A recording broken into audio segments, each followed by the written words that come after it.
Assalamualaikum warahmatullahi wabarakatuh. Perkenalkan, nama saya Farha Surya Sohim, NPM 2755568 dari kelas akuntansi pajak 5B. Di sini saya akan menjelaskan tentang rangkuman materi berjudul akuntansi sektor publik. Akuntansi sektor publik sendiri merupakan sektor publik yang tidak berorientasi pada laba. Contohnya itu yayasan, pemerintah daerah, dan pemerintah pusat.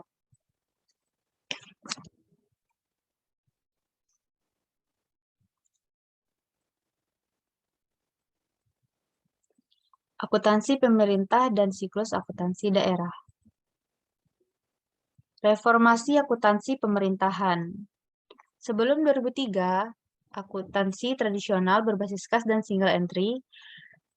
Setelah 2003 sampai 2004, Undang-Undang Keuangan Negara, Undang-Undang Perbendaharaan Negara, 2005 sampai dengan sekarang, yaitu akuntansi modern, berbasis akrual dan double entry, PP nomor 71 tahun 2010, PSAP. Standar akuntansi pemerintah. PP nomor 71 tahun 2010 tentang standar akuntansi pemerintah SAP. Sistem akuntansi pemerintah itu sendiri merupakan rangkaian sistematik dari prosedur penyelenggaraan, peralatan, dan elemen lain untuk mewujudkan fungsi akuntansi sejak analisis transaksi dengan pelaporan keuangan di lingkungan organisasi pemerintah. SAP adalah prinsip-prinsip akuntansi yang diterapkan dalam menyusun dan menyajikan laporan keuangan pemerintah. Dalam PP 71 tahun 2010, tentang standar akuntansi pemerintah terdapat 3 lampiran, yaitu Lampiran 1 tentang standar akuntansi pemerintah berbasis akrual, lampiran 2 tentang standar akuntansi pemerintah berbasis kas menuju akrual, dan lampiran yang ketiga yaitu tentang proses penyusunan standar akuntansi pemerintah berbasis akrual. SAP atau standar akuntansi pemerintah yang berbasis akrual, yaitu SAP yang mengakui pendapatan, beban aset, utang, dan ekuitas dalam pelaporan finansial berbasis akrual, serta mengakui pendapatan, belanja, dan pembiayaan dalam pelaporan pelaksanaan anggaran berdasarkan basis yang diterapkan dalam APBN atau APBD. Standar akuntansi pemerintah. Lampiran standar akuntansi pemerintah berbasis akrual berisi tentang kerangka konseptual akuntansi pemerintahan, PSAP 01 penjajah laporan keuangan, yang ketiga itu PSAP 02 laporan realisasi anggaran berbasis kas, PSAP 03 laporan arus kas, PSAP 04 catatan atas laporan keuangan, PSAP 05 akuntansi persediaan, PSAP 06 akuntansi investasi, PSAP 07 akuntansi aset tetap, PSAP 08 akuntansi konstruksi dalam pengerjaan, PSAP 09 akuntansi kewajiban, PSAP 10 koreksi kesalahan, perubahan kebijakan akuntansi, perubahan estimasi akuntansi, dan operasi yang tidak dilanjutkan. PSAP 11 itu laporan keuangan konsolidasian, PSAP 12 laporan operasional.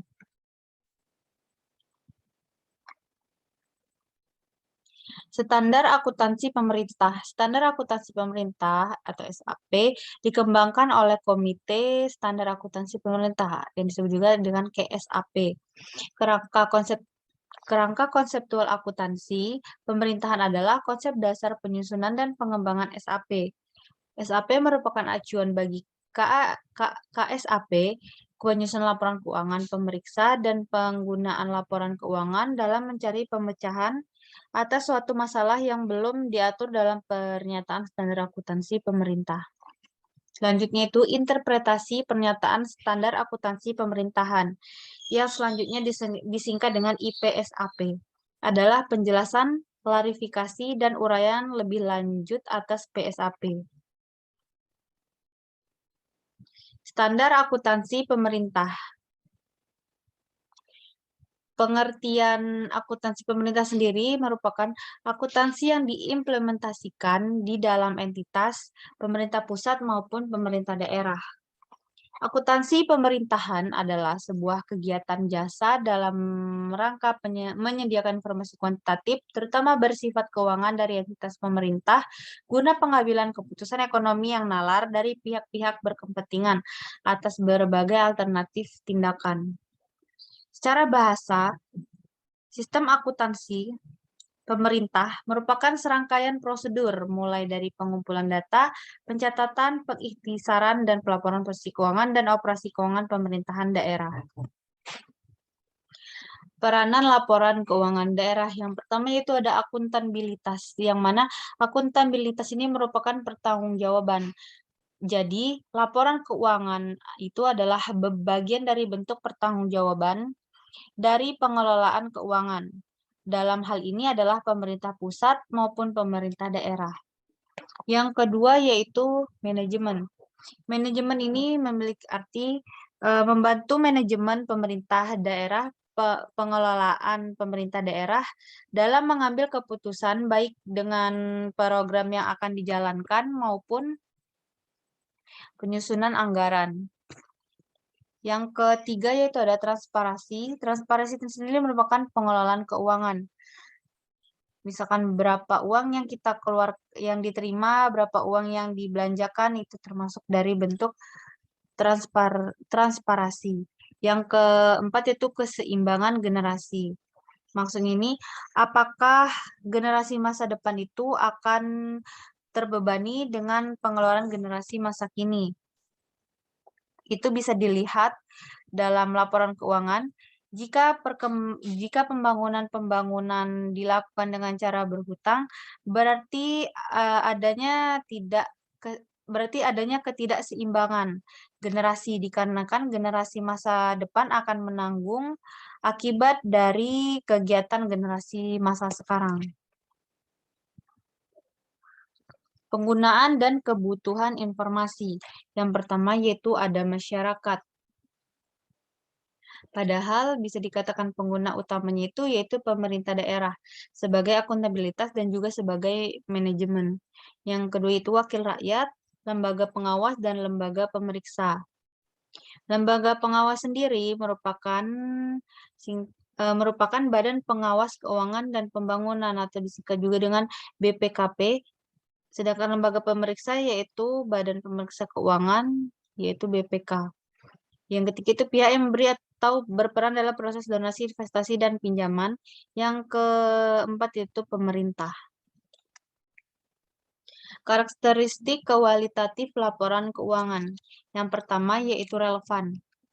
Relevan ini memiliki arti yaitu manfaat umpan balik atau manfaat prediktif, tepat waktu, dan lengkap. Informasinya harus relevan, harus tepat, dan bahwa laporan keuangan itu memiliki manfaat timbal balik. Jika terlambat atau tidak relevan atau tidak tepat waktu, tidak ada gunanya.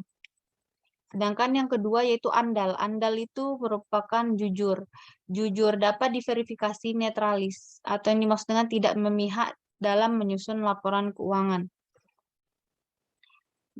Sehingga informasi yang didapatkan itu benar-benar berkualitas, dikarenakan dapat dipercaya, jujur, dan terbukti kebenarannya. Yang ketiga yaitu dapat dibandingkan, yang keempat yaitu dapat dipahami. Entitas akuntansi dan pelaporan. Entitas akuntansi, unit pada pemerintahan yang mengelola anggaran, kekayaan, dan kewajiban yang menyelenggarakan akuntansi dan menyajikan laporan keuangan atas dasar akuntansi yang diselenggarakan. Entitas pelaporan merupakan unit pemerintahan yang terdiri dari satu atau lebih entitas akuntansi yang menurut ketentuan peraturan perundang-undangan wajib menyajikan laporan pertanggungjawaban berupa laporan keuangan yang bertujuan umum. Contohnya satu pemerintah pusat, pemerintah daerah, masing-masing kementerian negara atau lembaga di lingkungan pemerintah pusat. Yang keempat itu satuan organisasi di lingkungan pemerintah pusat atau daerah atau organisasi lainnya. Jika menurut peraturan perundang-undangan suatu organisasi dimaksud diwajib menyajikan.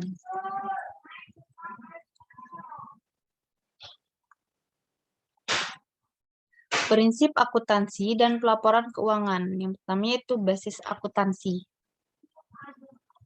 Di dalam akuntansi, pemerintah kita menggunakan dua basis, yaitu basis kas dan basis akrual. Basis akrual itu bertujuan untuk memenuhi laporan operasional, sedangkan basis kas itu untuk mencatat laporan realisasi anggaran. Yang kedua itu ada prinsip nilai historis, yang ketiga prinsip realisasi, prinsip substansi mengungguli bentuk formal, substance over form. Yang selanjutnya itu prinsip periodisitas, prinsip konsistensi, yang terakhir itu prinsip pengungkapan lengkap, prinsip penyajian wajar. Jenis dan bentuk laporan keuangan. Jenis dan bentuk laporan keuangan ini terdiri dari 7 bentuk laporan keuangan. Yang pertama yaitu LRA atau disebut juga dengan laporan realisasi anggaran. Yang kedua LPSAL yaitu laporan perubahan saldo anggaran lebih. Yang ketiga yaitu LO, laporan operasional. Yang keempat yaitu LPE, laporan perubahan ekuitas. Yang kelima yaitu neraca. Yang keenam laporan arus kas LAK. Yang terakhir itu CALK, laporan atas laporan keuangan.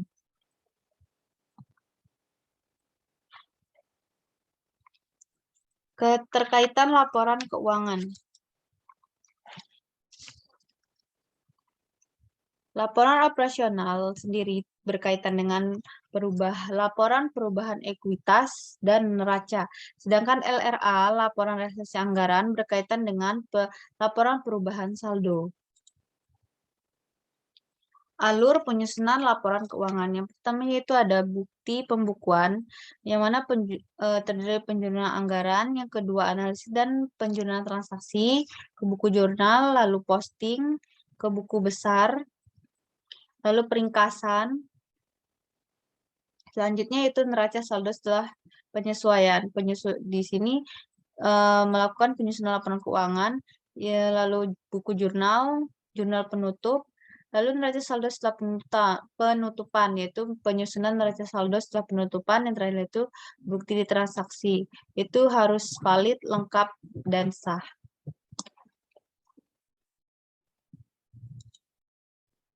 Laporan keuangan daerah ada 7. Yang dipelajari pertama adalah struktur keuangan daerah. Laporan realisasi anggaran, pendapatan, dan belanja daerah. Ingat, sebelum kita membuat ini, di judul laporan ada 4 basic. Yang pertama, entitasnya, yaitu pemerintah Provinsi DKI Jakarta. Yang kedua, yaitu judul laporan, laporan realisasi anggaran, pendapatan, dan belanja daerah. Yang ketiga, yaitu periodenya untuk tahun yang berakhir sampai dengan 31 Desember 2021 dan 2020. Lalu satuannya, yaitu dalam satuan rupiah. Laporan realisasi anggaran ini dan belanja daerah ini merupakan laporan keuangan yang disusun dengan berbasis kas, yaitu kas basic. Sumber penghasilan yang didapatkan dari pendapatan daerah ini yaitu ada 3, yaitu pertama pendapatan asli daerah, yang kedua pendapatan transfer, yang ketiga lain-lain pendapatan yang sah. Ketiga elemen ini merupakan sumber uang atau dana dari pemerintah daerah. Dari mana aja pendapatan asli daerah ini? Pendapatan asli daerah ini dari pendapatan asli daerah, yaitu pendapatan yang diterima diperoleh dari sumber daya daerah tersebut. Di sini ada pendapatan pajak daerah dan pendapatan restribusi daerah. Perbedaan kedua ini yaitu pajak diatur berdasarkan peraturan perundang-undangan, sedangkan pendapatan restribusi daerah ini diatur dalam peraturan pemerintah, peraturan menteri, dan peraturan daerah. 2, yaitu pendapatan transfer. Pendapatan transfer ini terdapat dari transfer pemerintah pusat. Jika kabupaten dan kota, transfernya ada 2, yaitu dari pemerintah pusat dan dapat transfer dari pemerintah provinsi. Hasil yang diberikan ini dibagi 2, yaitu dana yang diberikan oleh pemerintah pusat untuk di operasional daerah. Transfer dari pemerintah pusat yaitu terdiri dari dana perimbangan dan dana bagi hasil dan dana alokasi. Sedangkan belanja terdiri dari 3, belanja operasi, belanja modal, dan belanja tak terduga. Belanja operasi ini termasuk untuk kegiatan operasi pemerintah daerah. Contohnya belanja pegawai, dan barang dan jasa. Yang kedua itu belanja modal, yang ketiga belanja tak terduga. Belanja tak terduga ini digunakan untuk pengeluaran-pengeluaran yang tidak terduga. Contohnya jika terjadi bencana alam seperti banjir, tsunami, dan gempa, lain sebagainya.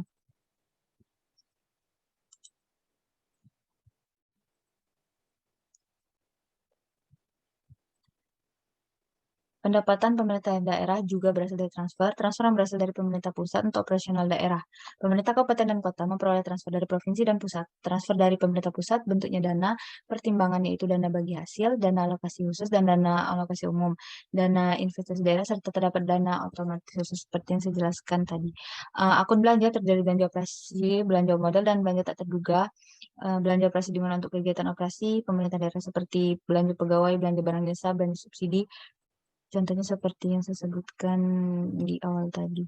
Uang masuk, uang keluar, maka akan ada kekurangan atau defisit uang masuk, uang keluar. Maka akan ada kelebihan atau surplus. Jika terjadi defisit, terdapat akun pembiayaan, penerimaan pembiayaan, dan pengeluaran pembiayaan. Penerimaan pembiayaan digunakan untuk menutupi defisit, sedangkan pengeluaran pembiayaan digunakan untuk menggunakan surplus. Penerimaan pembiayaan berasal dari penggunaan sisa lebih anggaran tahun lalu, pencairan dana cadangan, pinjaman dalam negeri, penerimaan kembali pemberian, pinjaman, penerimaan kembali investasi non permanen. Laporan perubahan saldo anggaran lebih. Format laporan saldo penakuran lebih awal yang berasal dari anggaran tahun lalu. Penggunaan SAL atau saldo anggaran lebih sebagai penerimaan pembiayaan tahun lalu, ringkasan pendapatan, ringkasan belanja, surplus defisit, penerimaan pembiayaan, pengeluaran pembiayaan, kemudian menjadi satu lebih pembiayaan anggaran atau disingkat dengan SILPA. Yang kedua itu laporan operasional. Jika LRA menggunakan kas basis, maka laporan operasional menggunakan accrual basis. Meskipun akun pendapatan memiliki bentuk yang sama, yaitu pendapatan asli daerah, pendapatan transfer, dan pendapatan lain yang sah, tapi akunnya berbeda. Di LRA hanya ada beban dan tidak ada belanja, sedangkan belanja adalah kas yang dikeluarkan pemerintah untuk kegiatan operasional dalam rangka kegiatan operasionalnya dan tidak akan memperoleh kembali dan tidak mendapat manfaat di kemudian hari secara langsung. Pendapatan dikurang beban ini maka akan terjadi surplus atau defisit. Selanjutnya itu laporan perubahan ekuitas berasal dari laporan operasional ekuitas awal dari tahun lalu, koreksi penyajian tahun ini ditambah atau dikurang surplus atau defisit laporan operasional ekuitas akhir. Nah, selanjutnya yaitu neraca menyajikan aset yang dimiliki pemerintah daerah dan menyajikan kewajiban dalam sisi liabilitas serta ekuitas pada sisi aset terdiri dari aset lancar dan aset tidak lancar, aset tetap. Rincian aset disajikan dalam catatan atas laporan keuangan. Pada sisi liabilitas terdiri dari kewajiban jangka pendek dan kewajiban jangka panjang dan ekuitas. Mungkin itu saja yang dapat saya sampaikan. Kurang lebihnya saya mohon maaf. Kepada saya mohon ampun. Saya akhiri. Wassalamualaikum warahmatullahi wabarakatuh.